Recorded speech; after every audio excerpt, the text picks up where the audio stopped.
Yeah, guys, what's going on, guys? Welcome to Orum'S Forum. Got a couple legends in the house, man, with me. A couple boys from the Infinite Sports Network, Micro Mike and the Dern. How's it going, guys? What are you guys up to? Shoot, man, I'm just living the dream here, ready to talk some Detroit Lions on this beautiful Tuesday night, getting near October. It's cold in these streets, man. It is, man. I'm ready for the heater, ready. What's going on, Dern? How about you, buddy? Yeah, here in Minnesota it's the same thing. It was really cold today, and you can definitely tell that there's change coming. Oh, yeah, for sure, right? Oh, yeah, it's getting there, man. It's getting cold over here now in Windsor, Canada, but we're still pretty good, man. I'm still a bit able to walk around with some shorts on, so it's not too bad. Isn't that crazy? Just after a Lions win, it just starts getting cold. Hell must be freezing over. That's what it is, bro. That's a good one. I like that one. That's a good one, brother. Bro. Hey, what's going on, James Willis? How you doing, buddy? Thanks for joining us, buddy. What's going on? James in the house. James in the house. Yeah, man. So what do you guys think about that win, guys? Might as well start it off with that, man. We can kind of slowly get into it. Hopefully people start joining. And, man, what do you guys think about that win? What do you think, Mike? God. Thank God, bro. We need to get a W because 0-3 is a bad way to start. Hey, getting a win over the Arizona Cardinals at Arizona is big time. I thought we were going to get massacred, so it was nice to get a W. I really like seeing what Kenny Golladay brought on the offensive side of the ball. He opened it up for Marvin Jones Jr., TJ Hockenson, deep ball Hall, who should have had a touchdown. How Bludi Vati Vaitai. Screw you for that. With that said, the offense opened up, and man, guess what? No more man coverage all the time because the defense decided to get rid of this man-on-man BS, and the defense got a lot better. Thank God, man. Man, what do you think, Dern? How'd you feel about the game? You know, I kind of feel petty a little bit because, in a way, I wanted to lose because I dislike our coach so much. But it always feels good to win. Finally, I think it was almost 11 months on the dot. It was really close. So for us to get a win, and it's been that long, it relieves some of that stress. You know what I mean? Because you're constantly watching this team, and if you're like me, you're yelling at your TV when they do something stupid, which is like every 5 minutes. So you're just yelling constantly. Mm-hmm. And then one thing I took away from the game, Jamie Collins is nuts, and I'm glad he's here. Antonio, you know what? Hightower. Antonio Hightower, how's it going, buddy? How you doing, man? What's up, guys? What's going on, bro? We're just talking about the game, and man, what do you think about the game on Sunday there, buddy? I know I was dead wrong.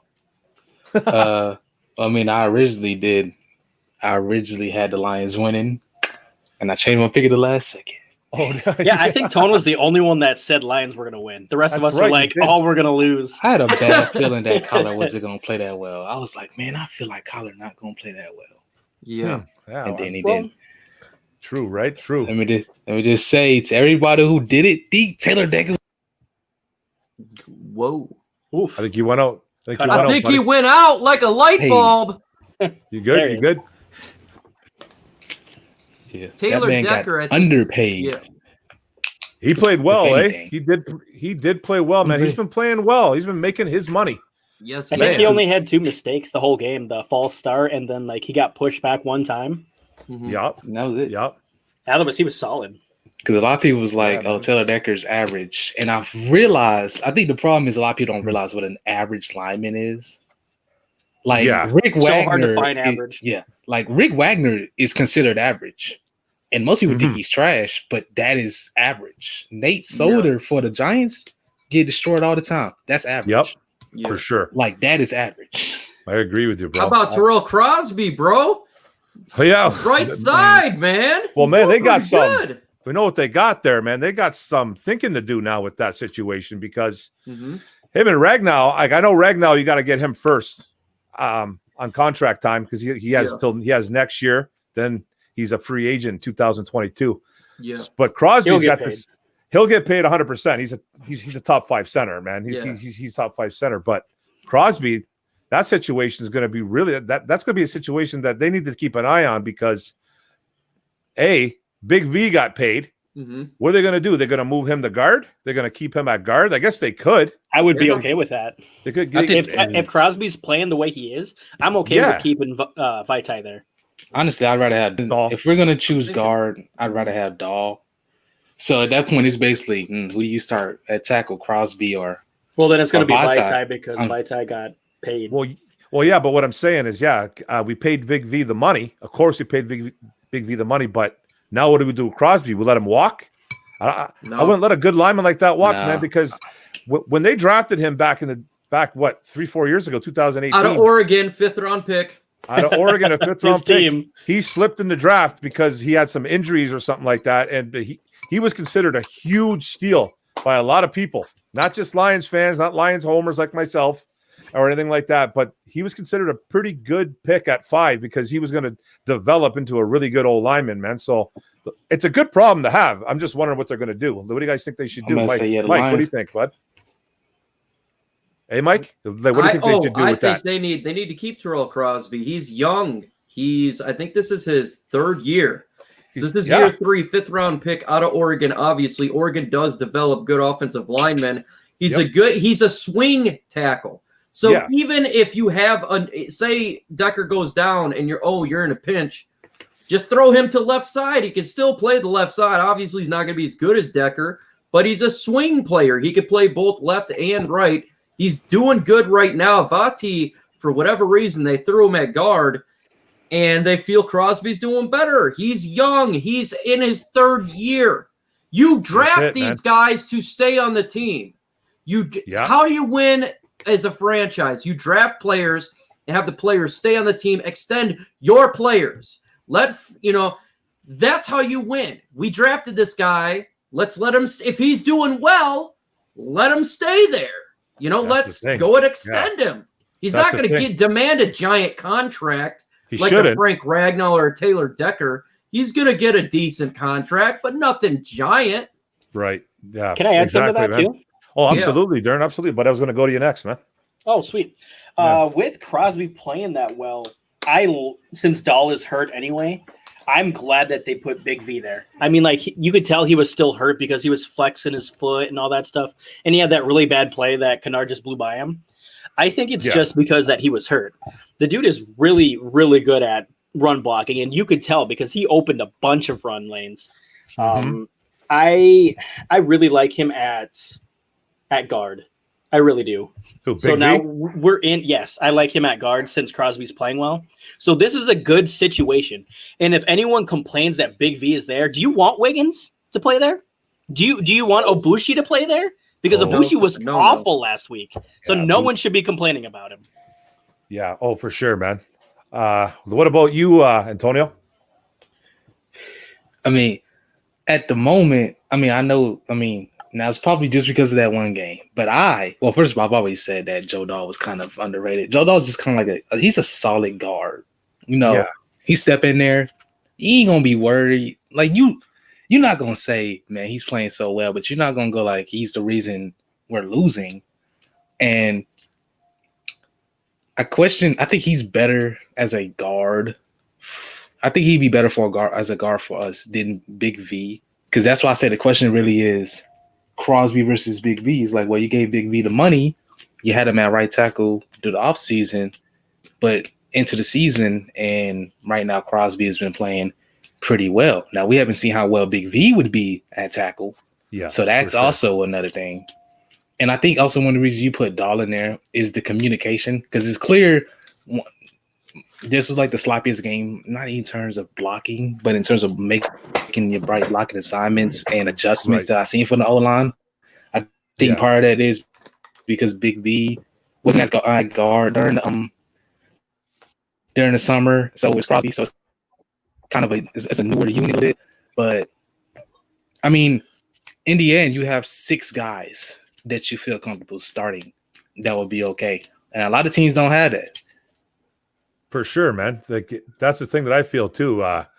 Joe Dahl, when he was drafted, he was on a fourth round draft pick, if I can remember. I don't really remember, but pretty sure he went in the 4th, and then he was a 4th rounder, and he was another developmental player that they were waiting on.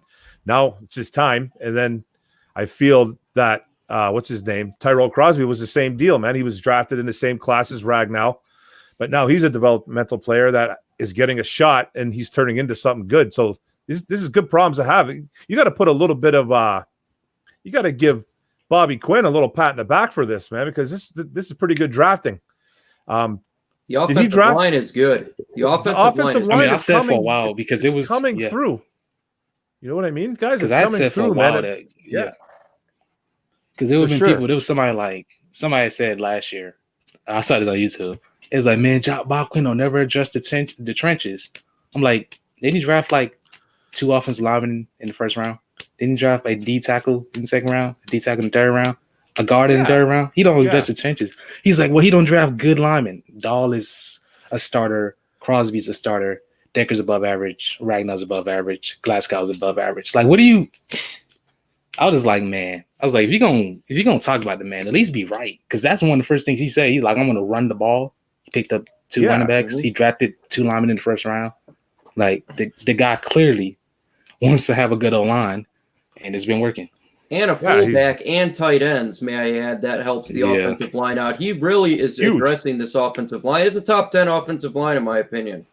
And I think that even the backups, I'm not talking about Wiggins or Ibushi. I'm talking about Stenberg. I mean, you got Joe Dahl, Stenberg, and you got Vati and Crosby. Those are supposedly your quote-unquote weak ones. That's a pretty good weak class to have. That's pretty good. Oh my God, that's man. A really good weak class to have, man, especially with the Stenberg situation too, man. He's a guy that's just waiting in the wings too. He's going to be like another Joe Dahl or another Crosby. Just he's going to be a developmental player. Didn't Dahl get an extension? I think Dahl got extension like last year. Yeah, did he get the extension? Yeah, I think he did. So 2 years. Stenberg just going to step in whenever he do whatever. Yep. Oh yeah, absolutely. Developing these. This is one thing that we're seeing out of Bob Quinn and Matt Patricia. We have a lot of anger towards them. I get it, but there is a couple things you could point out that they've done good. Offensive line development and cornerback development. Yep. They can develop these guys. Amani Awarie and Okudah for his first week to second week was a big difference, in my opinion. Obviously, he still got burned on some plays, but the development is there. And he's a rookie. He's a rookie. Yeah, exactly. Development is there. He's a rookie. Not only that, he went up against the best wide receiver in football, in my opinion. Yeah. DeAndre Hopkins is a monster. Nobody he does that a lot. Even Stephon Gilmore had troubles going against him. 100%. You know what I mean? And the good thing, and they will jump to OKUDAH right now too. They might as well. I wanted to wait on that, but about OKUDAH, the one thing I did like Mike said, is that yes, he did get burned, but the couple of things that I actually love about OKUDAH, what he did on Sunday. The kid don't give up. That's one thing. The kid doesn't seem to have he doesn't seem that get down, put his head down, doesn't really get upset. He just he stays focused. Mm-hmm. And I love his physicality. His physicality is top notch. When Hopkins caught that ball inside the red zone and he came in and he hit him and he got fired up for the first time, he needed that, He really needed that. And then the pick was big. He made a pretty nice read on Murray, made a really nice play. And he kept him out of the end zone. Man. He might have gave him 100 and so yards, whatever, bunch of catches, but he kept him out of the end zone and he was physical with him all day. So I was really happy for the kid, man, that he actually had a couple good plays on it, underneath, like on that resume there for week 3, his second game of his NFL young career. So that's what I like about OKUDAH. What about you guys? Antonio, what about you, brother? Well, it was actually something I didn't realize till like last night. I was watching the PFF podcast, and I already started thinking about, I'm like, pretty much every single rookie cornerback in the NFL is struggling pretty badly right now. Yeah. You really think about it. Like, only guys who weren't struggling was CJ Anderson, who had a bad game against the Dolphins, which is probably the best. Like, they're like at a below average passing team. So, and then was the dude from the Bears, he struggled against the Falcons. But other than, they was the only 2 rookie cornerbacks actually playing good, and then they had really bad games. So it's just showing you, first of all, like I've been saying for a while, cornerback is probably arguably the hardest position to play in the NFL. Then you add in the short time. OKUDAH had 7 practices coming into the year. Like, it's just gonna be tough for the adjustment. Now, some guys are making the adjustment quicker than others. Like OKUDAH made it. Yeah. Okudah made the adjustment quicker than others. That's one of the reasons you chose him at number 3. You already saw the adjustment from game 1 to game 2. You're going to play against Michael Thomas next week, so we got to see that. We're going to see how he improves from last week to this week. So now we can really see how the adjustment is going. Because Amani's already playing well. We're going to get Trufant back probably this game. We get Coleman back next week, which would be a huge thing. Yeah. Maybe you can, at that point, maybe you can reduce some of Okudah's playing time so he doesn't have to be on the field as much. You know, he can still learn, but he's not out there. Even when he makes a mistake, like, it's not going to impact the team as much. For sure. We're getting Kurtz back from the suspension. We don't know when he's going to play. They said we got to see what they're even going to cut because we gotta make a spot for Kurtz. Gotta make a spot. Spot. Yeah, they got some decisions to make. Cut who? Ibushi. That's the thing, eh? That's the thing, man. They got some decisions to make this week, guys. So, what do you think, Dern, about Okudah's performance on Sunday? Tony, you were thinking Jalen Johnson from the Bears. Yeah, Jalen Johnson. That's right. Yeah. But everyone's giving Okudah such a hard time, but they don't realize that he's gone up against 2 top 5 wide receivers 2 weeks in a row. And if he's up against Mike Thomas next week, that's 3 top 5 wide receivers to start off your career. So please tell me what rookie would actually do that. I don't even think Marcus Lattimore would be able to do that. I thought he struggled early during the game, but the more he played, the better he played, in my opinion. Mm-hmm. He started to go almost step for step with Hopkins during the later part of the game, and that's when he undercut him. And after a while, I noticed that Murray stopped going towards Hopkins, and I'm not quite sure why. Maybe the Lions were bracketing him, but he started throwing in the fourth quarter to Keyshawn Johnson. I noticed that. Yeah, I got a lot of targets.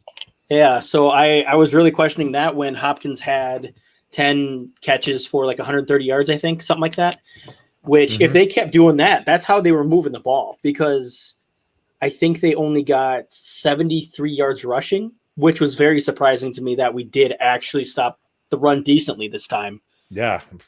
Pennicini played pretty well. Pennicini. Woo! Yeah, that's strong D, man. Trading all of in the D. Yeah. All up in that D, he got that. He's slapping fools, that strong D. Man, yeah. A big Hawaiian D. But the biggest thing on defense to me was Jamie Collins, like I said a little while ago. He was just phenomenal. Oh yeah, man. He takes over, right? He didn't have a lot of tackles, but he was in on a lot of assists. He made a pretty nice interception. And he's a vocal leader out there, man, Collins. So he makes a difference, man. He's a playmaker. That's what they need. They need playmakers, man. They should have had 4 picks against Murray, but Harm dropped one, so that was tough, man. That was tough for them, but they pulled through. But Mike, man, what do you think about the Okudah performance, buddy? Thought he did great. People giving him, he got burnt. Well, what do you expect from the second game of a rookie cornerback? Yeah, one of the hardest positions to learn, with very defensive line that doesn't get after the quarterback. And you're going after your quarterbacks that you went after is Kyler Murray on the rise and Aaron Rodgers. What do you expect? I mean, do you expect him to be Darrelle Revis? There ain't no way. Look at Darius Slay. It took him 3 years. Give these young guys a break. You want to know what I liked about Okudah is his swag after the game. He was like, you know what? We got trash talk, and we showed them. I like that. You got to have amnesia. You got to have thick skin, and you got to be able to give it back, because these people in Detroit can be ruthless. Give the young man a break. He's a rookie cornerback. Ugh. Amani Oru'S was garbage when he started beginning of the year last year.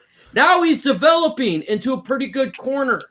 Look at Okudah, his second game from week 1 to week 2. And did you guys not see the improvement? His speed and anticipation. I mean, he played with confidence. When he jumped that route to get that interception, the speed, watching the quarterback, a rookie corner, he's got to understand the defense and what Corey Unland's telling him. He's already watching the quarterback to see what the quarterback is doing. He watched his eyes, jumped the route, and picked it off by a hard pick because the ball was a half a yard off the ground. Yeah. If that is not talent, if you can't see that, you're not paying a whole lot of attention. And did you see how quickly he would see that it's a run play, and he would run there and tackle the guy for a loss? His anticipation is elite. Okay, this guy is going to be very special in this league. Yes, absolutely, brother. Right now, it's called learning. Instead of just reacting to what's taking place, he's got to understand the scheme and the play calls. It's going to get confusing. He's a rook, but as soon as that stuff starts to really become natural, you're going to see spectacular play in the field, and you've seen it already in his second game of the year. I did not think you'd be at this spot right now. I did not think that. I said, yeah, for sure, bro. He's learning quickly, and he's going to get better, and he's going to get burnt, folks. He will get burnt much more times. Guess what? He's a rook. I don't care if he's picked the first pick overall or the 7th round pick. Rookies will get burnt at the cornerback position. That is how it works. We got to relax on this guy. Wait till week 11, week 12, week 13, when he's starting to do a lot better. And guess what? He's not going against the number 1 receiver in the NFL, the number 2 receiver in the NFL, the number 3. I mean, this is what he went against. I mean, we're talking Devontae Adams and DeAndre Hopkins. And it doesn't get any easier. Yeah, and it doesn't get any easier. It doesn't get any. Now he's going against Michael Thomas. Yeah, if he plays, right? But and still, they're all three different types of receivers too. All three. That's it. That's another thing I wanted to say too, guys, about that defense. You know how this defense has been. We've been bashing it for a while now. Ever since last year, it's been bad. They made some adjustments, brought some guys in, but this week or last week against the Cardinals, all of a sudden, they decided to switch up. They were playing man coverage on the first 2 weeks on about an 80 to 82% clip. So, and against the Cardinals, they change it up and they go about 55% clip. We played a lot of zone. Yes. Now, my question is to you guys, this is just an opinion. What do you guys think happened during the week? Why? Who went up to who? You think Unlin went up to Patricia and said, hey, this is enough, man. You didn't bring me here to do something, and then all of a sudden we're out there, we're getting shredded, and we're sticking with this man coverage. Do you think it was Unlin going up to Patricia, or do you think Patricia, something finally went off in his head and goes, man, I need to switch something up? What do you think there, Dern? I think they did a lot what they did last year against them, and they were very successful last year when they schemed up against Kyler Murray, and I saw a lot of the same thing. I think they ran zone a little bit more than last year.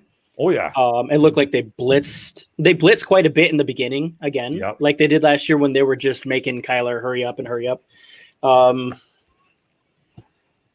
Patricia, it had to have been Patricia. I don't think Unlin has that kind of power since he's a first-time defensive coordinator to be like, hey, let's start doing it my way a little more instead of yours. So I think Patricia maybe kind of grew slightly and said, hey, let's try this since this isn't working. For sure. And what do you think, Mike? What I think is we got 16 in the chat with only 8 thumbs up. Let's get those thumbs up to 16. Mark Orem is a young incoming YouTuber. It is difficult with the millions of YouTubers on YouTube and the ample amount of YouTubers regarding the Detroit Lions. If you've not hit that thumbs up, please do so. It helps his algorithm out. What I think is Corey Unlin did something. Why? Because he came from the Philadelphia Eagles as a secondary. We've been being burnt because Patricia plays man, not just in Detroit, but he was doing that with the Patriots. Man. And guess what? We've been doing it for the last 3 years, starting this year. Burnt. Now, I think Corey Unlin said, look, guys, we don't have the personnel to do this. We're going against a very good offense that's the air raid. They got wide receivers galore. I think we're going to have to go ahead and slow this man down because we got OKUDAH and we got Amani, Awarie, young corners, we got to be able to make a change here. They made the change, and it worked. Imagine doing some double coverage, and it works. It works. So I do think Corey Undlin had something to say about this because Patricia been doing this forever with the Patriots. He's been doing it, obviously, the last 2 years when it comes to the Detroit Lions, and we were getting destroyed the last 2 years. Constantly. Destroyed every game. We would say, what are they doing? I think Corey Undlin had something to say and say, we do not have the personnel to run this man right now. Now, we'll see if they continue to do this versus the New Orleans Saints. I'm a little skeptical because if Trufant comes back, maybe Patricia says, well, we got it now. But we got to wait and see. But I do think Corey Undlin had a say in that. Yeah. What do you think, Antonio? If anything, it's interesting because in them 2 games, the Lions have played more man than they ever have. Yeah. Because even the Lions at their most man heavy, kind of been around like 60%. Like maybe they creep into 7, but they've been like around 60. If anything, I think they made a decision together. I hope like because even though Undlin runs this it's Patricia's defense. Undlin's running it, so they're constantly having conversations about the defense. I think they decided it was time to make an adjustment, switch up a couple looks. They switched up some personnel too. Part of it might have been injuries, got you missing Trufant and Coleman. Can't run, man. Like the man was all right without them guys, but then those the corners they had in there, when making the plays on the ball that those guys would.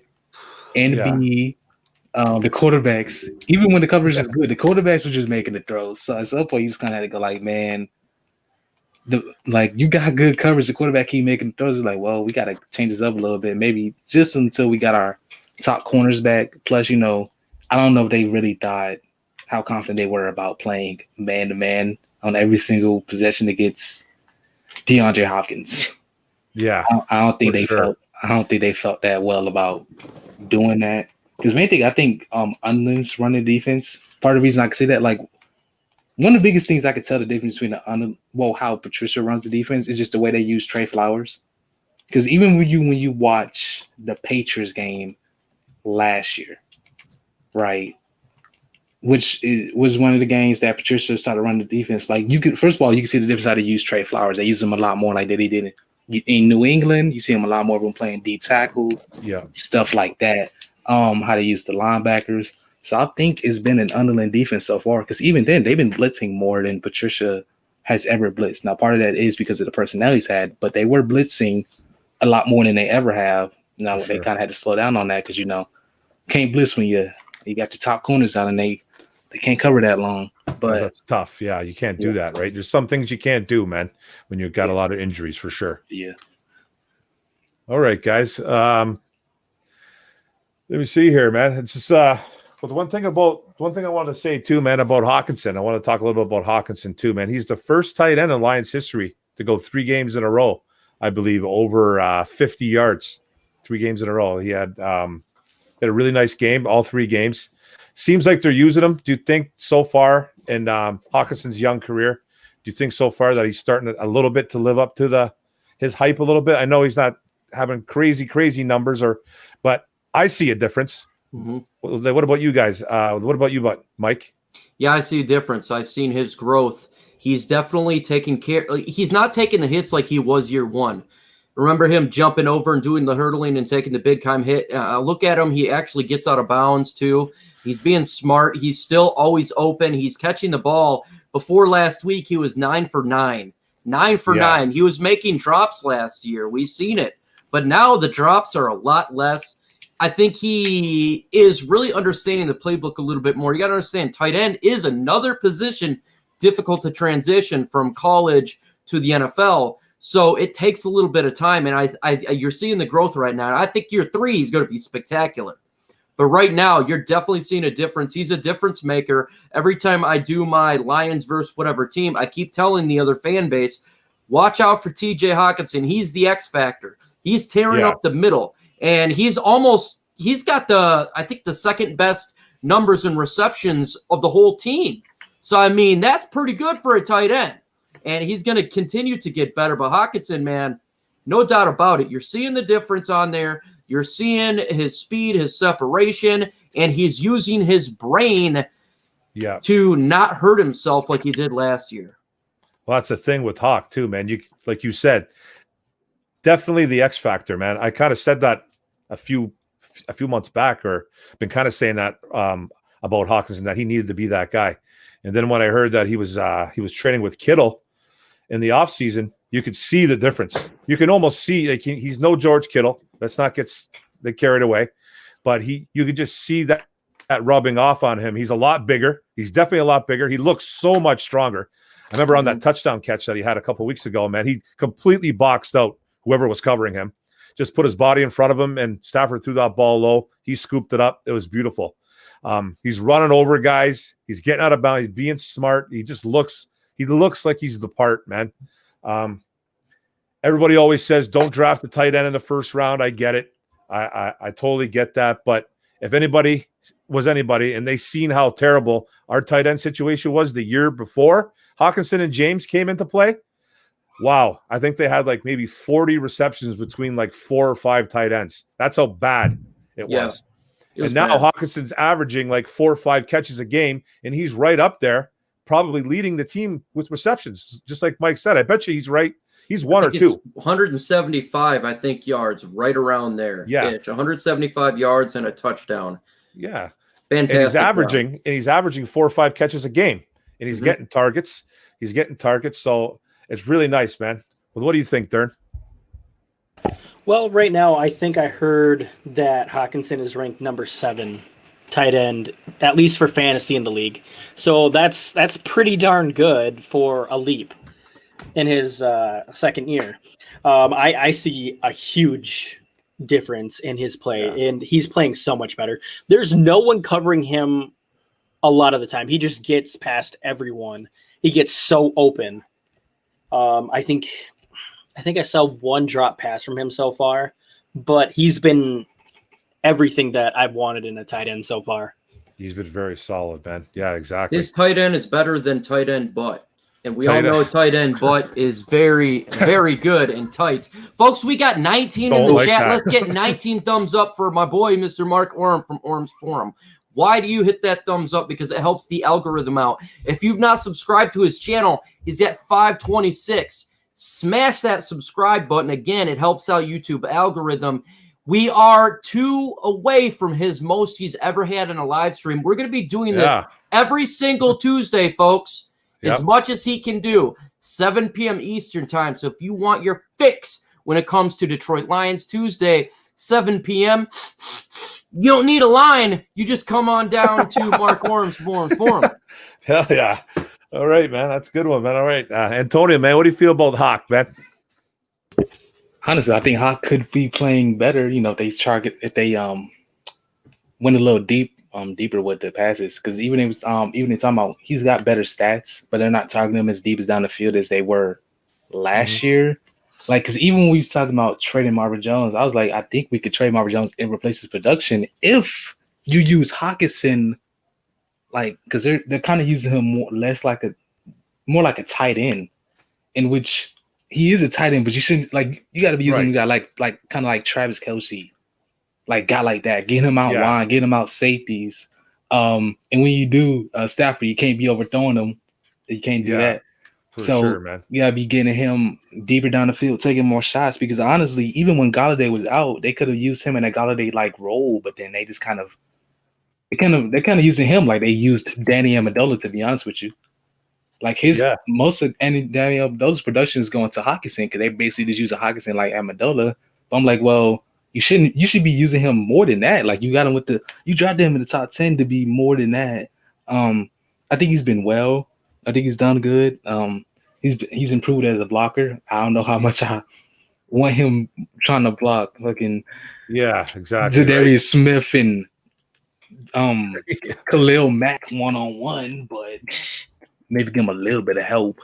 But other than that, he's been a lot better. For sure, man.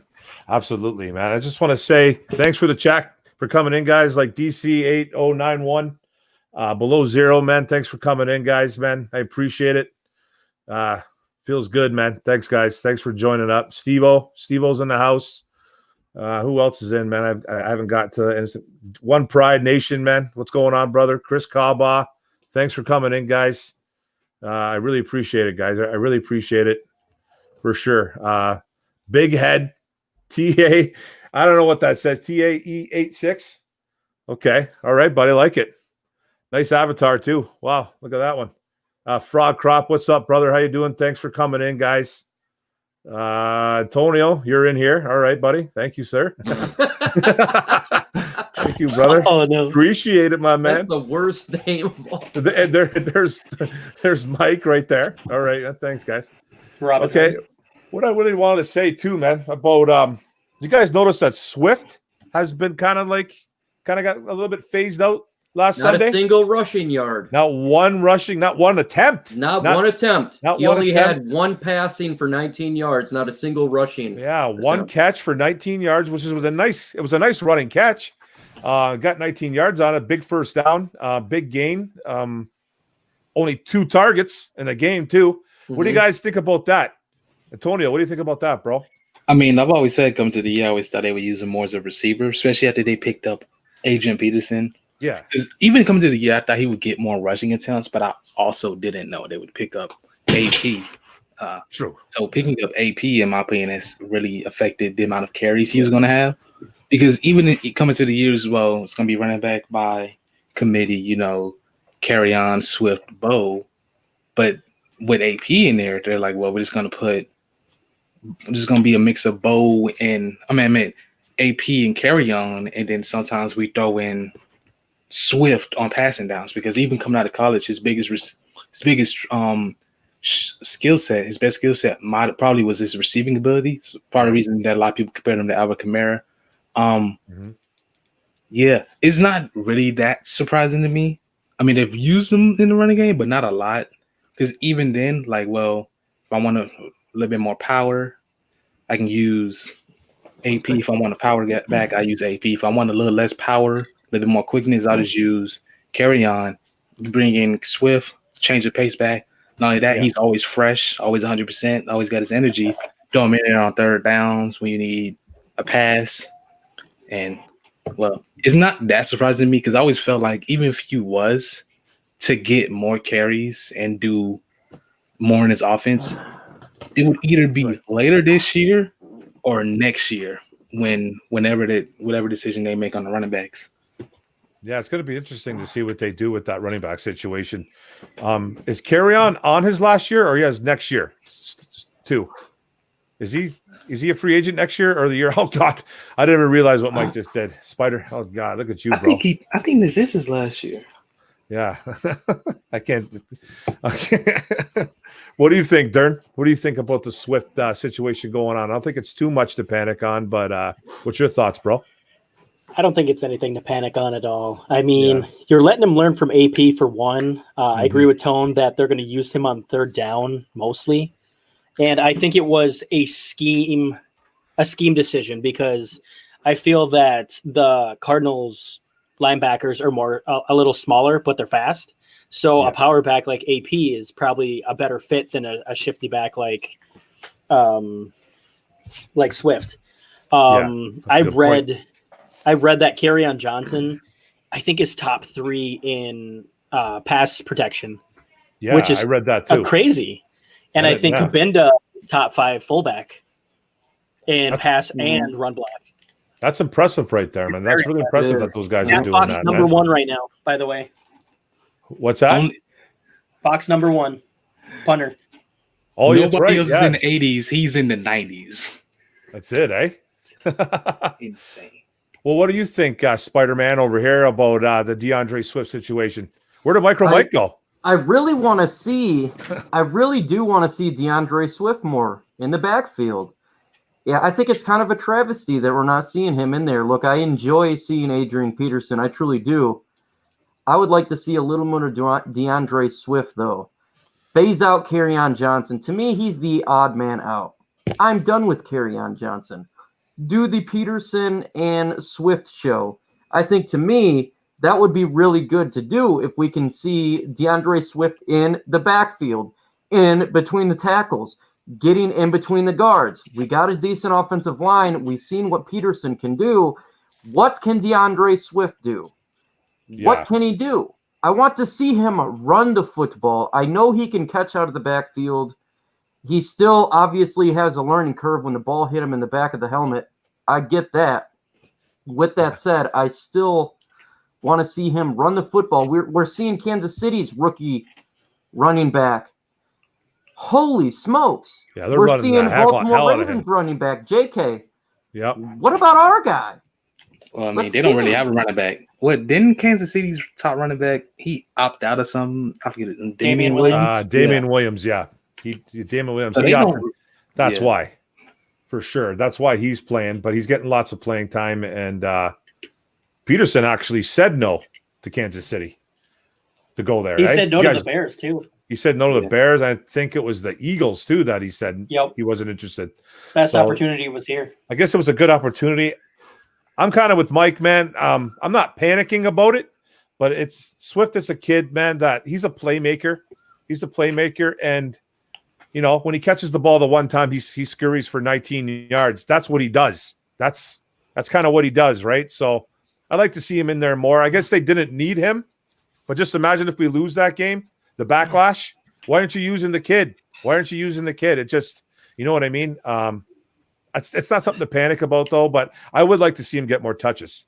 Like, he didn't have one carry. Like, he's got to get a couple carries. He's got to get a handful of carries, man.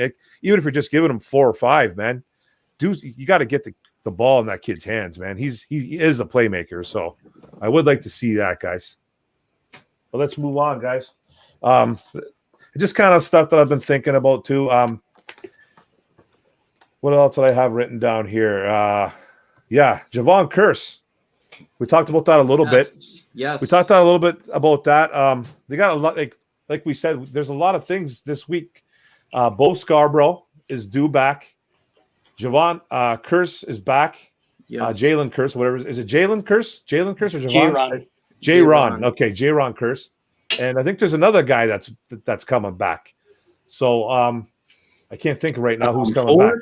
Who was it? Mike will be coming back soon. Ford's coming back. So what's going to happen here, guys? Who's going to be the healthy scratch? Who's not going to dress? Who's going to be all that stuff or possibly cut? Because those are 3 decent players coming back. Mm-hmm. What's going to happen with those guys coming back? Scarborough, what's going to happen with him? And what's going to happen with Curse and Ford? What do you guys think? Mike, what do you think, buddy? Curse, thank you, because I'm tired of seeing Harris. Go ahead and scratch Harris, throw Curse in there. To me, that makes perfect sense. Harris is absolute garbage trash. When it comes to Mike Ford, I think that will be D Virgin. He will take over for D Virgin. But I think as soon as Coleman comes back, Mike Ford will then get pushed back. But I think Ford can take the D Virgin spot because I think he got called up from the practice squad. Yeah. Bo Scarborough. And I don't care what you say, Antonio Hightower. Here's the facts. I like Bo Scarborough over Kerryon Johnson. I'm tired of seeing Kerryon Johnson. I know this may be like, oh, you know, Kerryon this, that, and the other. I've seen enough of it. Release him or trade him. Bring Bo Scarborough back there. DeAndre Swift's the future. Right now is Adrian Peterson. There's not a whole lot of touches that's going to anybody else, and Ty Johnson's done nothing. So you can either release Ty Johnson, you can either decide to trade Kerryon Johnson before the trade deadline for like a 7th round pick. But Bo Scarborough, to me, is better than Kerryon Johnson is right now. That's a good one, man. Antonio, man, what do you think about that, brother? Well, first of all, what am I gonna do? Curse is gonna be the yeah, because you got to cut somebody. At least with Ford, we can get rid of the Chris Jones guy. I just checked. Apparently, I don't know if he's on the active roster or not. I looked it up. It says he's on the active roster. Who knows? If he's on the active roster, you just cut him, slide in Ford, easy transition, right? Yeah. Now, Curse is the more difficult one because, like, who do you cut for Curse? Maybe you cut CJ Moore, but you know, apparently I don't know how good he's been doing on special teams, but apparently he's been doing good on special teams. maybe you cut CJ Moore. I was thinking maybe you cut either of Deep Ball Hall or Agnew, Ooh. but you can't do that Agnew. because Agnew's your kick returner and your punt returner because Huntley's gone. Yeah, you can't do that, brother. Yeah, you can't do that, man. Maybe Plus- they, Well, plus Agnew was getting a little bit. He finally got a little bit involved in the offense last week. And he still You know, did nothing. It still did nothing, but he had 2 catches for 20 yards. Yeah, You know what so I mean? He's a 4th, 5th option. Like I wanted to see get more involved if they're going to use him. So, but Yeah. whatever. so I'm not too Curse concerned about that. is a tough one. Bo, with AP doing what he's doing, there's really no reason to really bring him here. AP's he's been a really good power back for us. And that is the only thing that Bo offers us is a power back. And if AP is going to fill his job for him, then what role does he really have? It's not like he can catch the ball. It's not like he's a really good blocker. All he really is kind of like a goal line back. And AP's kind of just came in and done that. And he can do more than Bo. So Yeah. I guess you maybe keep on the practice squad or something. Or maybe you cut. You do something because Ty's just sitting there. Doing nothing. So nothing. So they might make a move, swap Ty for Bo. Wish we had Huntley still. Yes. I never wanted to give her the Huntley. But yes. The Bo one is difficult because even if he comes onto the roster, I don't think he's gonna get playing time like that. He won't So, probably. You're right. Do you bring him onto the roster or do you just keep him on the practice squad? Whatever you do. Curse is just really who do you cut? It's sort of the same thing with Bo, but it's also like, what are you gonna do with him? Because if you're just gonna bring him just to have him sitting there, well, damn, you might as well just keep Ty, because they both just gonna do the same thing. Just sit there because they done nothing, man. Ty has not. I don't think he's had a single snap, man. I don't think he. I've not seen him on I the think he had field. one. I don't think Ty Johnson even dressed last week. Like you cut Ibushi though, because I think he came on from the practice squad because now you can have veterans on there after someone got hurt. I think so. You cut him too. I don't like Ibushi. I think he sucks. Yeah, man. What are you thinking, Dern? What do you think about all the transactions that need to be done or should be done? There's a couple guys coming back. What do you think should happen? For Curse, it would probably be either Moore or Killebrew to get cut unless they do Ibushi. Oh, Killebrew. That's I forgot about him, man. That's right. Yeah, they're both just special teams players anyway. For Scarborough, I don't know why you would bring him back because, like Tone said, AP is our power back. Kerryon Johnson's like top 5 in pass protection. So do you want to go to a running back that's not nearly as good in pass protection? And then they should use Ty Moore. It really upsets me because that dude is so fast. You could use him on multiple things. If they got rid of Agnew, Ty Johnson could be your punt returner. Yeah. I think they could use him there. It's hard to bring back Scarborough though, since AP is doing so well and he's getting 60% of the touches. He's not even just the power back. He's the main back for us right now. Right. He's doing everything. He's doing everything. So that's the key, man, is, you could put him on the practice squad, but a team may pick him up like they did Huntley. Right. I think unless you protect him. You could protect him. Are good enough to protect? Yeah, I don't think man.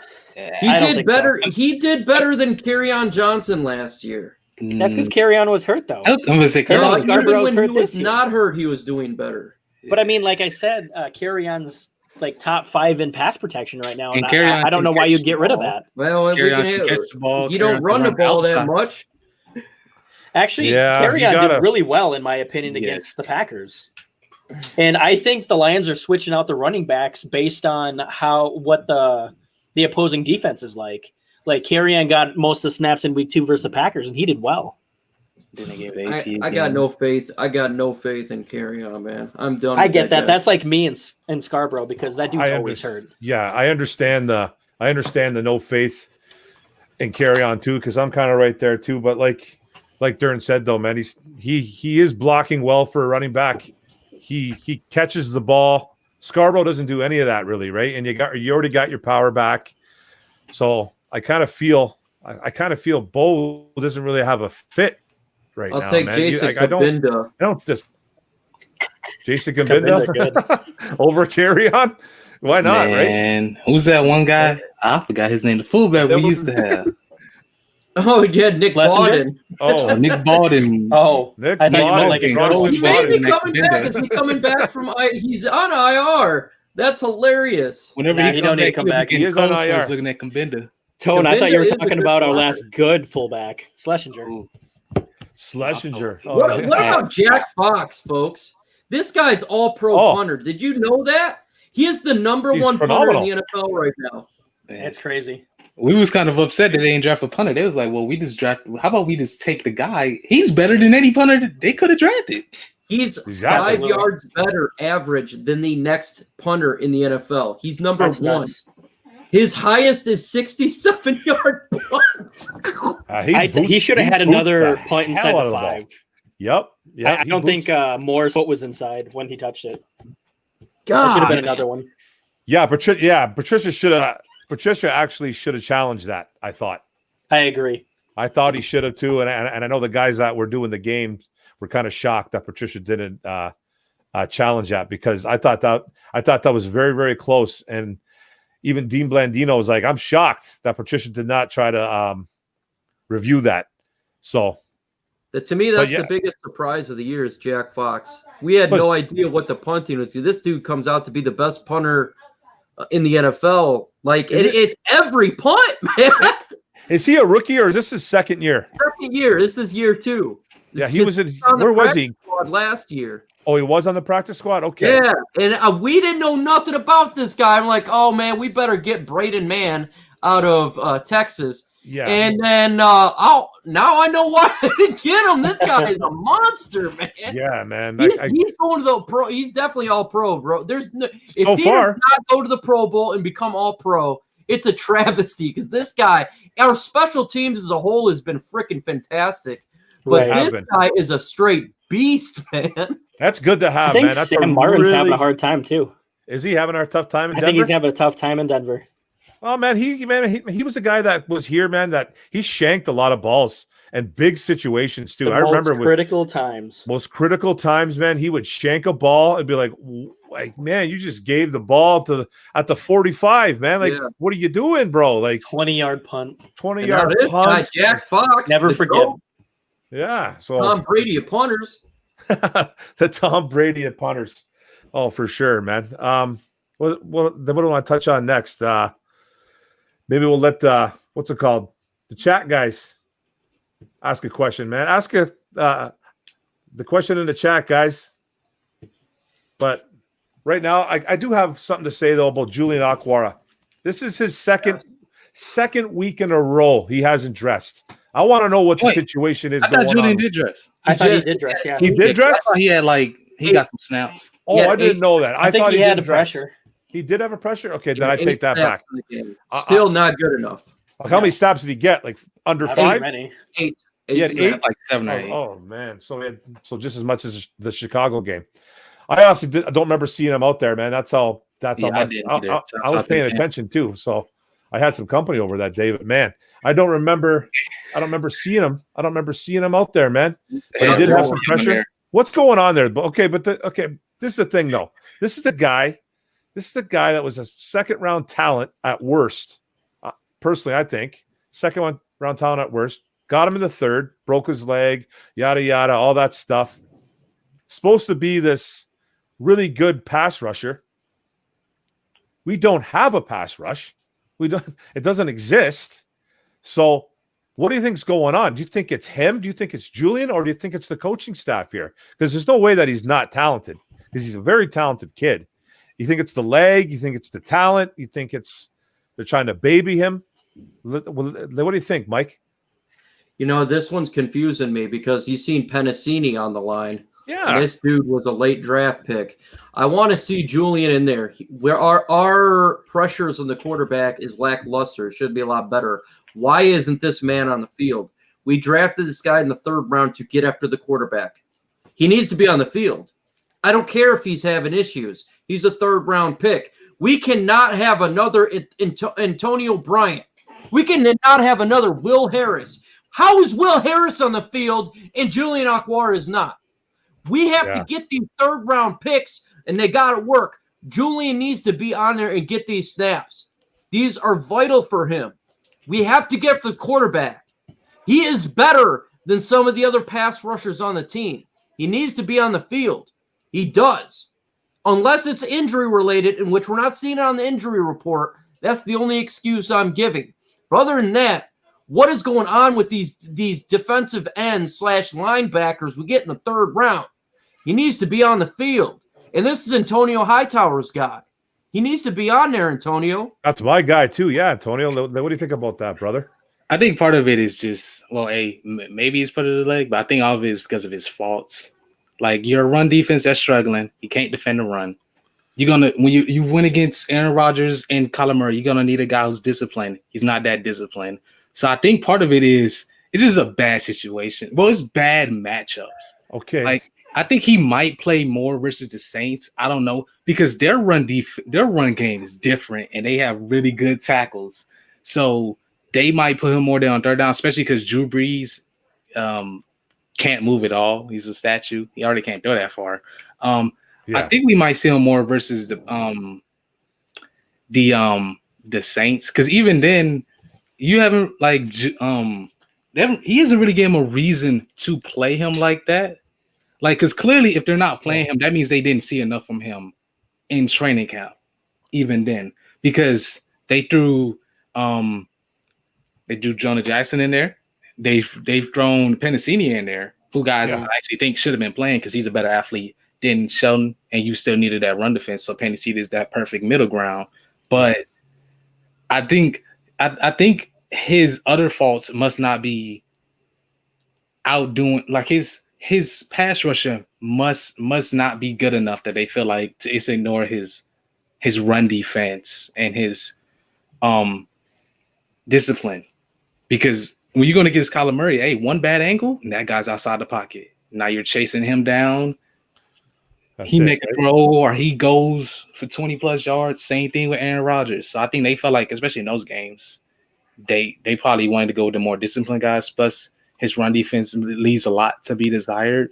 So I think you might see him more even as the year goes along. Like, I think the Jaguars game is a game you might see him a lot.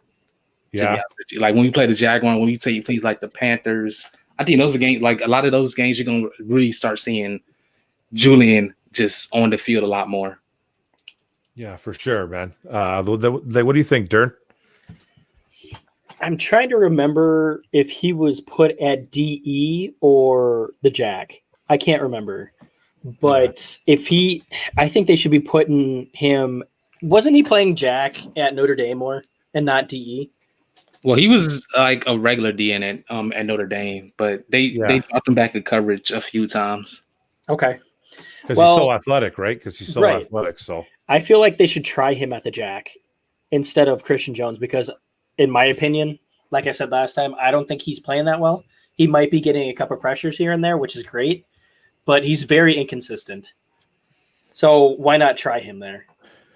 Yeah, for sure. Like, I kind of feel the same way about the Okwara. Like, I don't think his running defense was that atrocious at Notre Dame, was it? Like, I know it leaves to be desired, like Antonio says, but for a guy to get about like 13, 14 snaps and 15 snaps in 3 weeks, that kind of concerns me a little bit, man. Like his strength is obviously the pass rush, but we don't have a pass rush. Like, he should be playing. I don't know. I feel that this is a kid that we're missing out on. Like, they're missing out on at least a guy that's going to create some type of pressure. You know what I mean? Like, he might not get to the quarterback every single time, but he has the capability of doing it. Like, I also think that part of it is the Lions haven't the Lions are in a lot of situations where you can put all your pass rushers in the game, because the Lions, because of the run defense, you end up in a lot of situations like 3rd and 2, 3rd and 1, 3rd and 3. Yeah, you got to worry about if the offense is going to run or pass the ball. So now you're going to keep some guys out there like Sheldon and Pennicini, where you really don't want them out there, but if the offense runs, you're just kind of done. I think that's part of the problem. Like the Lions are in a lot of situations where they can get their true pass rush package into the game because a lot of the times they're behind the 8 ball. So now it's like 3rd and 3 and 3rd and 2, and you're worrying about, well, are they going to run the ball? Because it's only 2 yards. And even on like down like 3rd and 4, a lot of teams, this defense go like, well, we could just run it and go for it on 4th down. I think that's part of the problem. I think if the run defense was a lot better, the Lions would have, like, they would put a lot more of the pass rushers into the game, because there's a lot of times I'll see Danny Shelton out there and Pennicini down there on 3rd down, and you're not going to get much out of those guys. But then once you notice a true passing down, you can get guys like Nick Williams' hand that you could put have Flowers and whoever else out there. Now you can really, I think that's part of the problem too.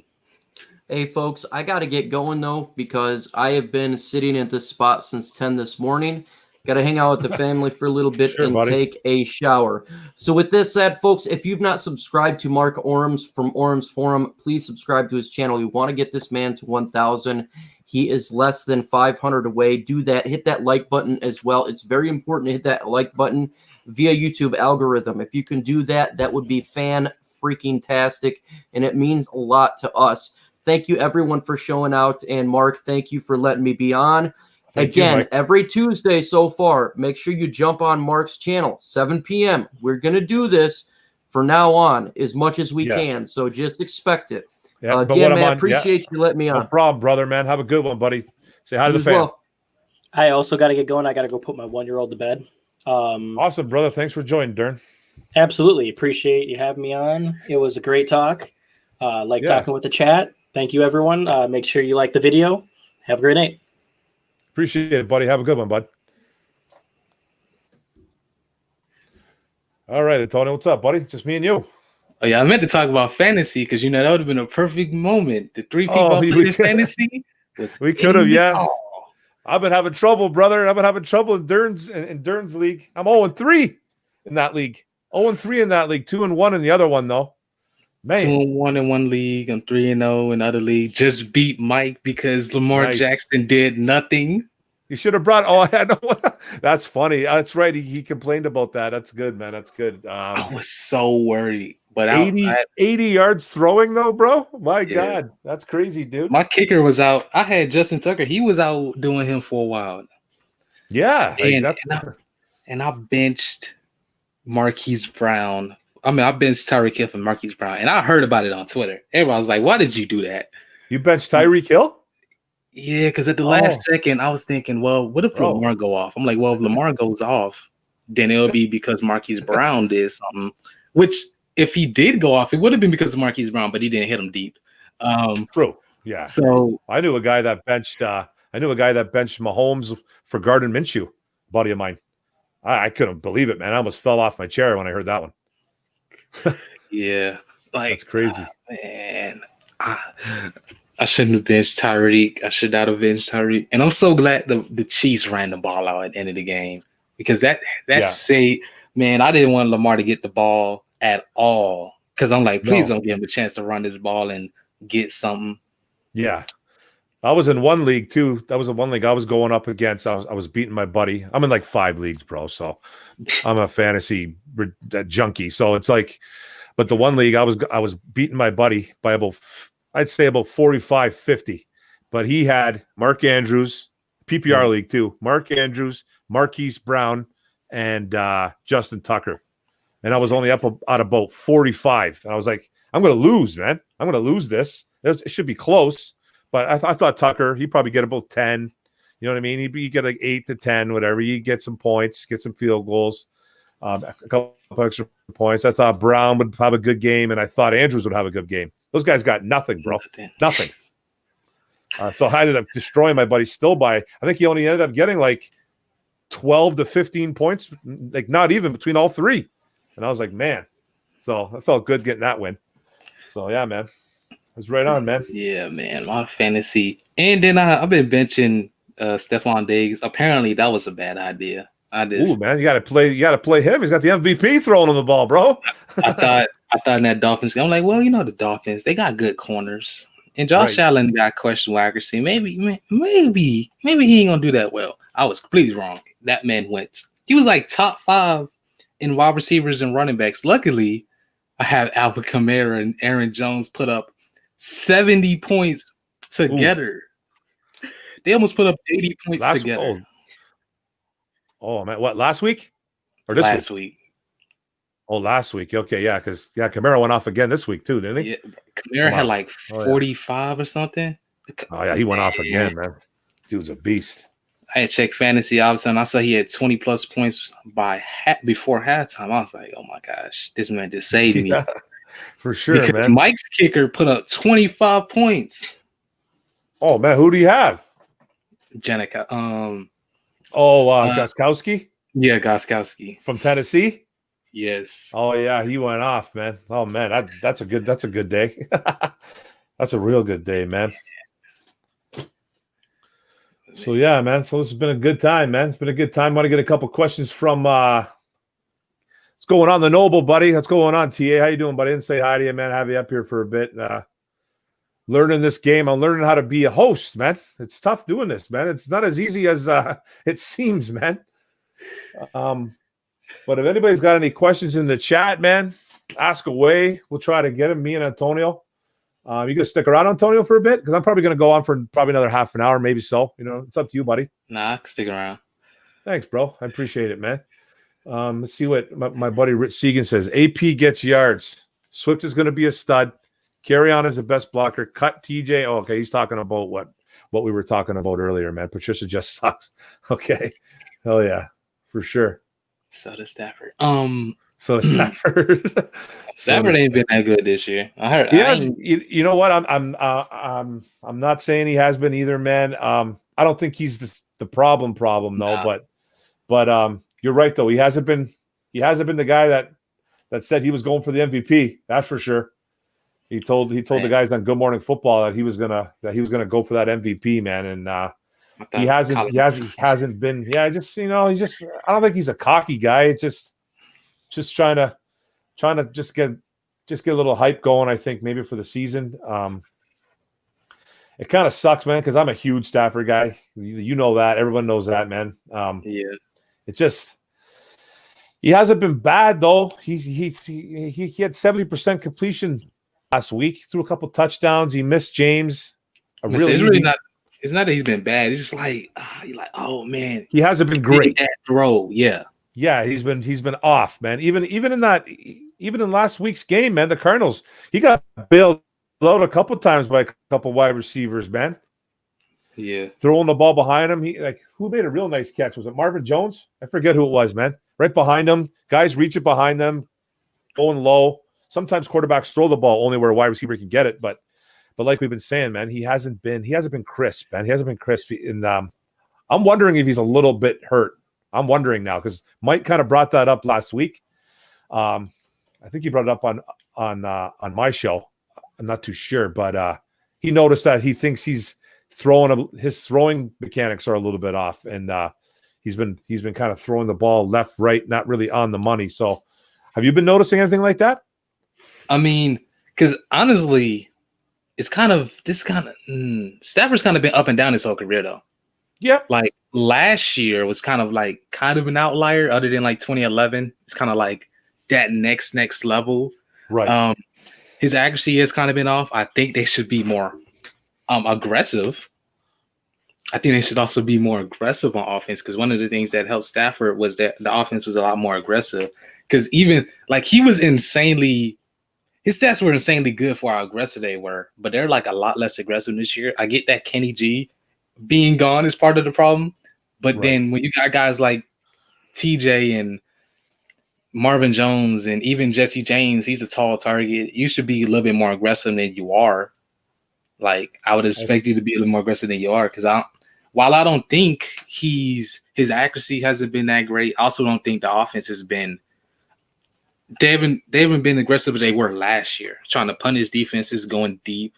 The Lions ain't really even going deep this year. Really, not even at all. It doesn't seem like it. Only a few times so far early, eh? Like last year, it was like he was going to set career marks for us, like how aggressive and how many times he was going deep. compared to even the last, even the years before that. Like he almost said how many his deep attempts when he got injured was almost as many as he had the past, either of the past 2 years, and he did that in like 8 games. But they just haven't went back to that. Now maybe they'll do that with Kenny G, but even then they weren't even that aggressive. When Kenny was in the game, they were more aggressive, but they weren't as aggressive. And I was even thinking, I'm like, well, even with it, even the pad protection is better than last year. So it would make a lot more sense he would even do it this year, because even last year when the pass protection was a little questionable, Decker was hurt. You got guys going in and out of the Wagner's consistently hurt, stuff like that. Now you got a healthy offensive line that's been playing better blocking wise. It would just make more sense to be more aggressive. And then you got TJ healthy. Like I just didn't understand that part. Yeah, man, there's some things that are just a little bit off, it just seems like, with the offense this year, man. Even like Marvin Jones, like we can say, like we sit here and say Stafford needs to do this, needs to do that. Marvin Jones, man, he hasn't done anything. I don't know what's going on here with him, man. He catches like 2-3 balls a game.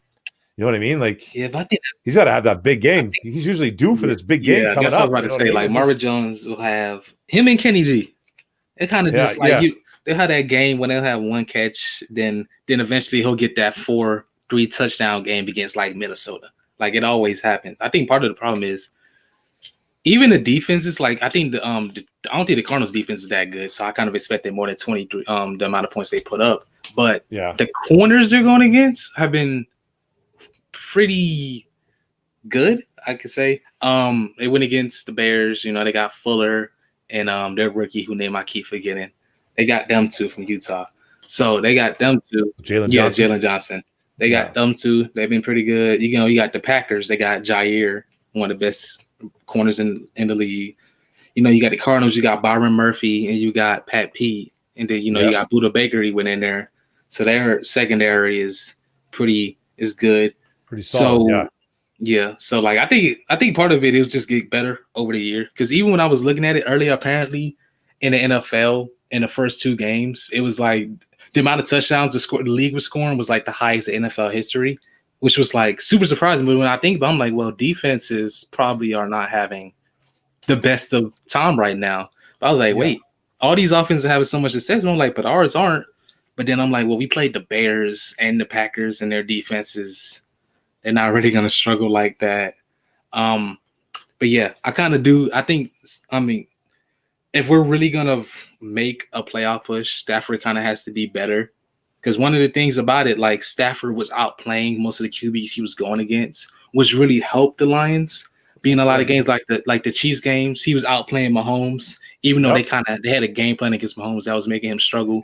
But he was outplaying Mahomes. Yeah, he didn't throw a touchdown pass that game. Yeah, that was crazy. And they kept him in the game. So that, like, the offense kind of has to pick it up. Because in my opinion, I always felt like nobody brought up the fact, like, I think the offense hasn't put the defense in the best place to succeed. Because even in that Packers game, I'm pretty sure that, like, after, like, the first 2 drives, they went down and scored the touchdowns. But then after that, it was, like, 8 plays, 30 yards. And it's, like, 3 plays, 1 play because the pick 6. Then after that, another 3. Like, you got 4 out of 5. You got all these drives that only, like, 3 plays. Yeah, like you can't be having that against the Packers. You can't keep. You got to help out. Yeah, you got to help out your defense. I totally agree with you on that part, bro. I totally do. It works both ways, all right. Yeah, it works both ways. But you're right, though, man. The offense in that Packer game, they didn't help out our defense at all. Like you said, 3 and outs, 4 and outs, and stuff like that. You can't really do that. So things need to change. Cardinals, but I think even in the Cardinals game, I was like, well, I thought they would do a little bit better than they were, because I really think after those 3 interceptions, I was like, well, you got to at least score 2 touchdowns or something. You got to score at least 2 touchdowns. Yeah. Those, keep the game. Now the game is really out of reach, because a lot of people said this team's had to go through the offense, going to be lead through the offense. Well, the offense hasn't been that great. Now, I always questioned last year. I said I questioned how good the offense really was, because we hadn't played any really good defenses. The only really good defense we played was the Packers, and we struggled against their pass defense. So maybe we get better over the year, because even then, this is the tough part of our schedule. This is the toughest part of our schedule so far. We're playing potential playoff, maybe even Super Bowl contending teams. Yeah, so this is first. You got a lot of injuries. You're gonna have a lot of guys coming back. You got a lot of new pieces to implement. So we got to see how this is really gonna go on over the year. Yeah, you're right. Our first 3-4 games, you're right, man. I think they're winning records. It's a really good record for like Green Bay's 3-0 now. Yeah, they're 3-0. Arizona's 2-1. Saints are 1-2 coming up. Who we played first week? Chicago's 3-0. 3-0. Yeah, so we playing those tough teams, like you said. And now after the Saints game, we're playing teams like we'll have. I don't have it in front of me. We'll have like Houston coming up, Jacksonville. What's that? Panthers will be coming up, man. Just teams like that. This team. Do you think this team can go on a run? Is that what you're saying, Antonio? They can go on a run? I got to see how they look at the Saints game. You know I mean? want to see how much. I think they could. I think I got to see the Saints game. I also got to see how much OKUDAH improves, not only going into the Saints game, but over time in the Saints game. I also want to see Amani is probably going to be his real test, because he's going to go against guys like Emmanuel Sanders and Traquan Smith. Oh yeah, those type of guys. Oh, for sure. And to beat the Saints, man, I've caught a couple Saints game this year, obviously, and they can be beat with the tight end. They can't cover a tight end. The Saints, no, they can't. Darren Waller absolutely destroyed them 2 weeks ago. Darren Waller, man, from the Raiders. Absolutely. How much are we going to really use TJ like that? That's the thing, though. That's the thing. You should be able to use them, man. You should be able to use them. And they have a good defense. They have a really good defense, I think. They can get to they normally do. They can get to the quarterback. It's really going to be another test for our pass protection. Like, Taylor Decker got put through the ringer. We talking about Jeff OKUDAH. Taylor Decker going to get Cameron Jordan, Chandler Jones, Khalil Mack, and Zadarius Smith. And Preston Smith, too. And that's the thing. And like, nobody's really talking about it. I guess it's a good thing in a way, because usually when you're talking about your left tackle, you're not talking good about him. No. You know what I mean? So I guess it's kind of a good thing, man, that but you're right, though. He should be he's been putting through the ringer, man, with some phenomenal pass rushers, man, in the NFL.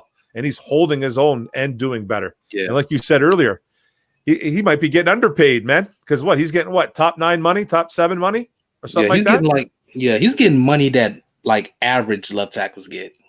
Yeah, for sure. Yeah. So he's not getting elite money. He's not getting that elite left tackle money. He's not getting that what's it called, that Luan money or whatever. So he's lived up to it and then some. He's gonna maybe they want to ask for more. You know what I mean? But obviously he won't. But I'm glad we got him at the price that we got him at, man. Yeah. Then his cap hit is low. Like, I think this year, I don't think it even goes above 10 mil in the next 2 years. I think next year is like 5 mil or something. You know what? I think you're right. I think it's a really nice contract. I think the way they worked out that contract, man, year by year, I think they did a real smart job of that. Real nice job. So man, that's kudos to Quinn and the accountants there, man. Yeah. You know what I mean? I heard their cap guy. Somebody talked about this before, like that. They had even had an article. Some one of them 3-letter networks had an article about like the most important guys in the NFL. They brung him up, and they don't even bring up guys like that. It was like, yo, this guy's been so great at these contracts in Detroit. We got to bring him up. That's awesome, man. That's good to have a guy like that. You know what I mean? So, because we got guys coming up on contracts, man. We got a lot of guys coming up soon, very soon, man. Ragnow, Crosby, but you probably get Crosby cheap. I would assume, unless he's our starter next year and balls out again. But it's early, so we don't know what Crosby's going to be down the road. Guys like Big V is the guy right now, but if you're going to pay all that money to move him to guard, whatever, I don't care. I just want the best guys out there. You know what I mean? Yeah.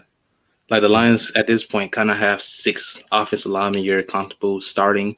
And even like, look at a team like the Cowboys.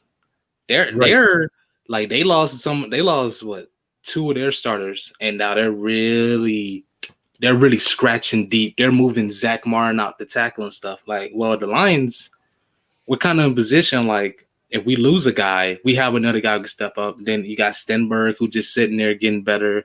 There's that other guy, I forget his name. For Detroit, from Wisconsin, huh? Oh, for us, the Bo Benchwall, yeah, Bo Benchwazzle, whatever his name is, yeah, man. He's on the practice squad, right? I think so. Yeah, he's on the practice squad, so he's another guy that's a developmental player too, man. Like you said, so Quinn's done a nice job of collecting old linemen, man, and just keeping him in his back pocket for when he needs them, and it's worked. He doesn't get enough credit for that, eh? Nah, he doesn't get enough credit for that just because we're not winning. That's, if you're winning, if you win, then you get the credit. But that's why he's not getting enough credit. But you can see what he's doing. So he's collecting old linemen. He's waiting for them to develop. They are starting to develop, especially guys like Crosby. Hey, if guys get hurt. Then you have a guy like Crosby that steps in. It's perfect. You know what I mean? Yeah, we also got to bring up our old line coach for that because. Yeah, I can't remember his name, man. I don't remember his name because the O-line coach we had last year, he retired. So this is basically his protege. It's it. That's right. Yeah, he's like a younger guy. Because I even said coming into the year, it was like, what's one of your questions? I was like, well, the O-line coach, how well is our O-line coach going to coach up this O-line? Because I'm like, I've seen Decker improve, but he was a first-round pick. I've seen Glasgow and Ragnar improve, but Ragnar was already pretty good. He was a first-round pick, and Glasgow was a third-round pick. He was already pretty good. So I was trying to see, well, how good are these guys? We've seen Crosby improve, and we already seen Jonah Jackson getting better and better. So maybe it's just our O-line coach is really coaching out the position well. It's coaching them up, brother. Man, just coaching them up. Man, just doing good things. It's good. It's not enough credit goes to these to the O-line, man, in football. It never has. It never really will, man. It's a sad thing. They're always in the back burner, man. O-line, even the top-notch guys, man. You don't hear much about them. You know what I mean? Unless you're the Colts. Don't nobody talk about the O-line. Unless you're the Colts, yeah. Then you hear about how good they are. But this is a good question by Joseph Murdoch, man. Please explain why Big V was at the guard position. He was there, Joseph, because Tyrell Crosby, you can't take him away. You can't take him away at right tackle right now. He's playing too good. So they moved him into the right guard. It was right guard, right? Yeah. Yeah, because they moved Jonah back to left. Yeah, Jonah went back to left. And Jonah, credit doesn't go out to that kid either, man. That kid can go anywhere, man, on the O-line. He goes from right guard to left guard in a snap, plays phenomenal. And then they keep Big V at guard, left at right guard, and they stay with Crosby at right tackle. It was a smart move by the Lions. I was kind of wondering what they were going to do in that situation. I was hoping they weren't going to throw Big V to the fire at right tackle right away. I'm glad they moved him inside. What do you think, Antonio, on that one? Yeah, because at first I was turning again. I was like, oh, Wall Darling, the starting right guard. I'm like, oh yeah, I forgot he's on IR. Because that was a surprising thing when he ended up on IR. I was like, man, that's a big loss. That's a huge loss. Yeah, but Big V being at right guard, I think Crosby was so good. You couldn't just move him. Like he was so good. It was like, well, we can't just take him out. He's playing too well. Like, we don't have a reason. What we gonna tell him? Like, oh, we're gonna take you out because our $10 million tackle came back. Like, Ace. Best guy plays. So I think they felt like, well, who would be more comfortable at guard? And Big V, he has experiences playing at guard. He played in guard in Philadelphia. That's right. Also, I question how healthy he is, how ready he is for NFL competition. Well, at this very moment, you got a guy just came off a foot injury. Now he's going against elite athletes on the edge, put him on the inside against the bigger guys, let him use his power a little bit more. He doesn't have to use his feet as much too, right? Like you said. Nah, but I also think only because the O-line looked solid, he kind of struggled. Only time he really struggled was on that Kennard thing, which looked like a miscommunication. He got pushed back by their D tackle on like one rep. But other than that, Peters, I think it was that Corey Peters. I think yeah, gave him a good push. That kid's pretty good. Yeah, and other than that, he looked solid. Like he got the holding call, which I never even saw the holding call. Because neither did I, man. I wanted to see that, man, and they went to commercial on that, and I was like, I got to see this, man. I got to never came back and showed it. Yeah, I got to see this call to see this is really a holding call or not. But yeah, we never saw the call, so that's whatever for now. He looked solid. He'll probably get better. He just came back. I don't even think he practiced like that. He's been limited for like weeks now. Yeah. So I don't think they felt like, well, let's just put him back out there at right tackle, especially when you have a guy who's already out there playing good at right tackle. It's like, well, just throw him in there at guard and let him get used to it. Especially because Dahl is out. You don't really have anybody take his spot unless you think Stenberg is ready now. And I don't think they think that yet. I don't think they think that yet either, man. He's a backup center right now too, isn't he, Stenberg? I think Stenberg and Benchwall, because they was teaching Benchwall to be center, but they also teaching Stenberg to be center. So I think we don't know who the true backup center right now is because they're both on the practice squad. Well, I think Stenberg is on the active roster, but yeah, we don't. I would figure it would be Bo because he had a year to learn to be center, but I think the backup center is probably like Stenberg. Yeah, but I think in a pinch though, like say Ragnar went down in a pinch, who do you think would go in at center? In case Ragnar just went down for the game, I think it would be Jonah Jackson. No, probably would be Jonah. Yeah, because going into a game, Stenberg and Bo, they might be active. I mean, maybe you could bring practice squad into a game, but I don't think they've been activated for either of the first 3 games. So at that point, it might just be Jonah because at that point you don't really have a guy who's had experience at center other than like it would maybe had to be Jonah. Like I don't know. You're not really trying to move one of the tackles there. No, you're not trying to move one of the tackles. No, probably would have to be Jonah. I think, but you know what though? I think Stenberg has dressed. I'm not 100. I'd have to double check on that though. I'm not 100% sure on that. But I would think that I think that he did dress for at least 1 or 2 of the games. Maybe not though. I know Bo for sure is on the PS. He's on the practice squad. 100% he is. But I think Logan. I think he's been dressing. So maybe it would be him, but let's hope it doesn't come down to that right now because I don't think Logan's ready to take over at center. Yeah, we don't need him doing that, man. I said we don't need Ragnar getting injured. Exactly, man. What's going on, Vash Darwin? How you doing, brother? Thanks for joining us, man. It's good to see you in here, bro. You working late tonight? He usually comes in late. I'm certainly going to listen to you guys. Thanks, brother. I appreciate it, man. We're probably going to wrap it up, guys. If you guys got any more questions, man, just throw us one. But I'm probably going to call it early. We've been in here for about an hour and 28 minutes so far, going on a minute and the 30. It's a good one, man. It's been a good one, guys. It's been a good one, man. I'd like to thank Antonio, man, for joining me. I'm going to try to do this all the time, bro, as much as I can. When I'm, especially when I'm on days, I can do this at nighttime. But right now I'm laid off for 3 weeks.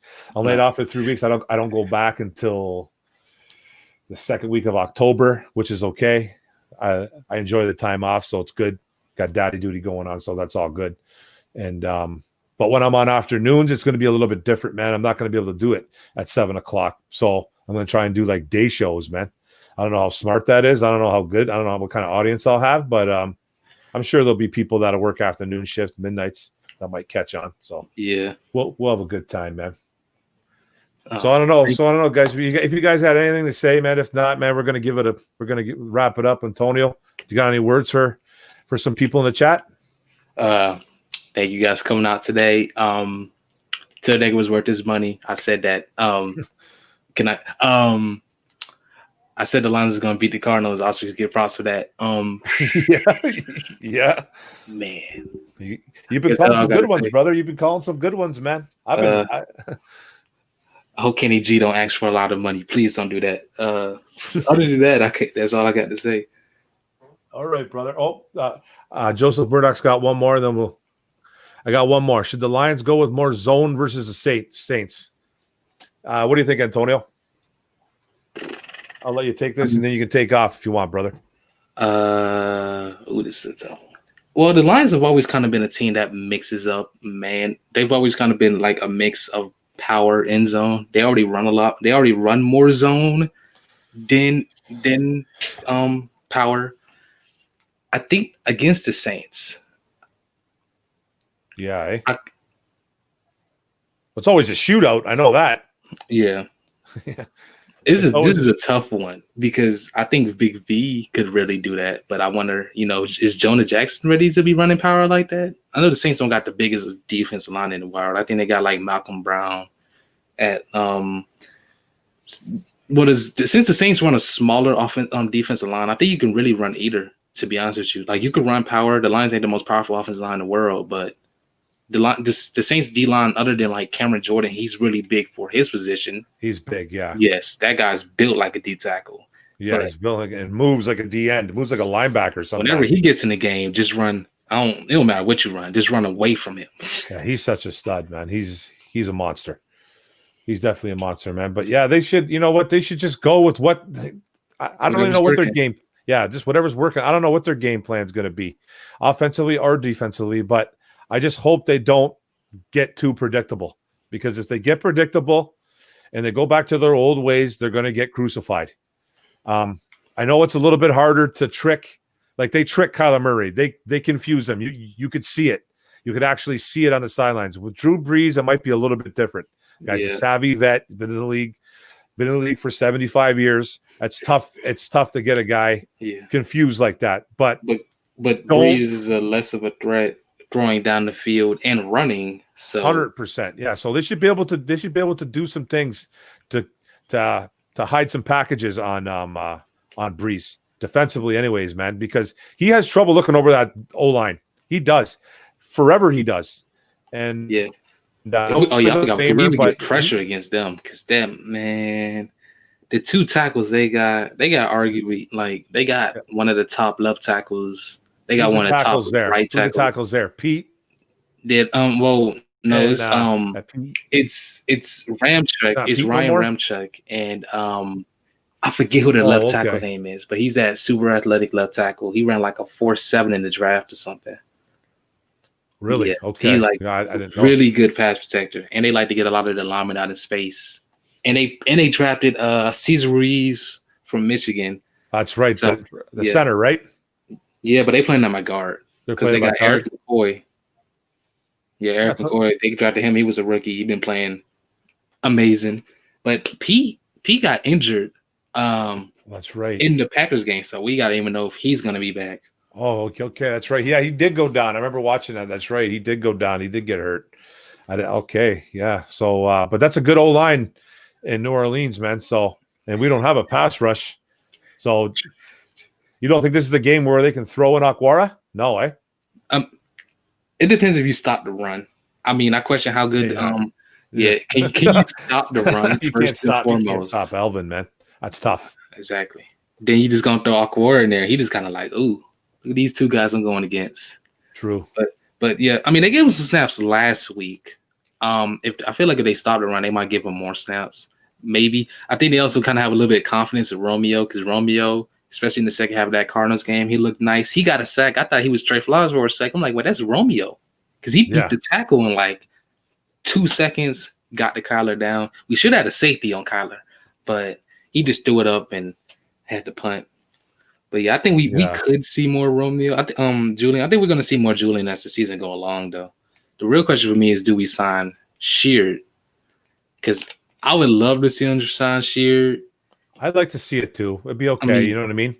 I kind of noticed. I kind of noticed Romeo's game went up a little bit of a notch after they brought him in. Eh? He created a little bit of pressure. He had the lone sack for the Lions.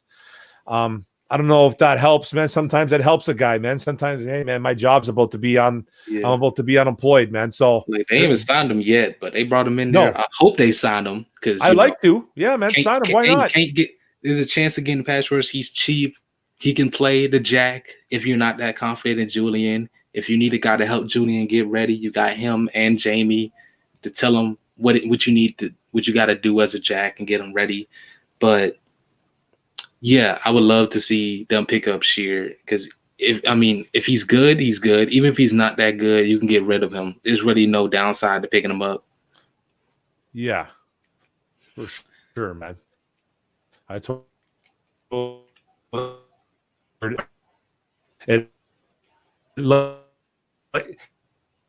If anything, it lights a fire under Romeo. Excuse me. Oh, there I am.